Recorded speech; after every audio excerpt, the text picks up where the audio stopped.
इसमें बोला E equal to दे रखा है 100 साइन 100 t वोल्ट, यानी कि E की पीक वैल्यू 100 दे रखी है, ओमेगा की वैल्यू 100 दे रखी है, I की वैल्यू दे रखी है, I पीक की value 100 sine omega t plus π/3। तो इनिशियल फेज डिफरेंस जो कितना है π/3 का है। Are the instantaneous value of voltage and current then the RMS value of voltage and current as respectively. Instantaneous value बतानी है किसकी, करंट, RMS वैल्यू बतानी है। ये आपको इंस्टेंटेनियस वैल्यू दे रखी है, इंस्टेंटेनियस मतलब किसी पर्टिकुलर टाइम पे E और I की वैल्यू दे रखी है, मतलब एक प्रकार से इंस्टेंटेनियस जनरल इक्वेशन दे रखी है किसी टाइम पे।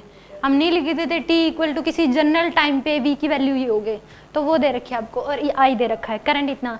RMS वैल्यू बतानी है क्या होगी, तो RMS वैल्यू VRMS कितनी हो जाएगी, V0/√2, तो यानी कि V0 की वैल्यू 100 डिवाइड बाय में क्या हो जाएगा √2, और IRMS की वैल्यू क्या हो जाएगी I0 यानी कि 100/√2, ये आ जाएगी आपके पास।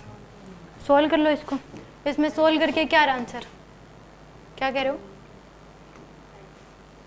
यानी कि 100 डिवाइड बाय में 1.414, ये आ जाएगी 70.7। वैसे 100 से क्या आएगी, कम ही आएगी, 100 से क्या आएगी, कम आएगी, तो उस केस में 2-3 ऑप्शन तो वैसे भी कट जाएंगे। तो ये कितनी आ गई 70.7, ये तो आपके पास। और इसी को अगर 100/√2 करोगे तो दोनों वैल्यू सेम ही आनी चाहिए, तो इस केस में 70.7 वोल्ट।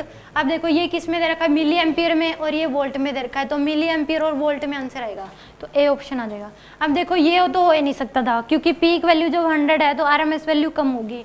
ये भी इस केस में नहीं हो सकता, क्योंकि इस केस में RMS वैल्यू √2 यानी कि कुछ ना कुछ आप डिवाइड मल्टीप्लाई करें, तो ये भी नहीं हो सकता, ये भी नहीं हो सकता।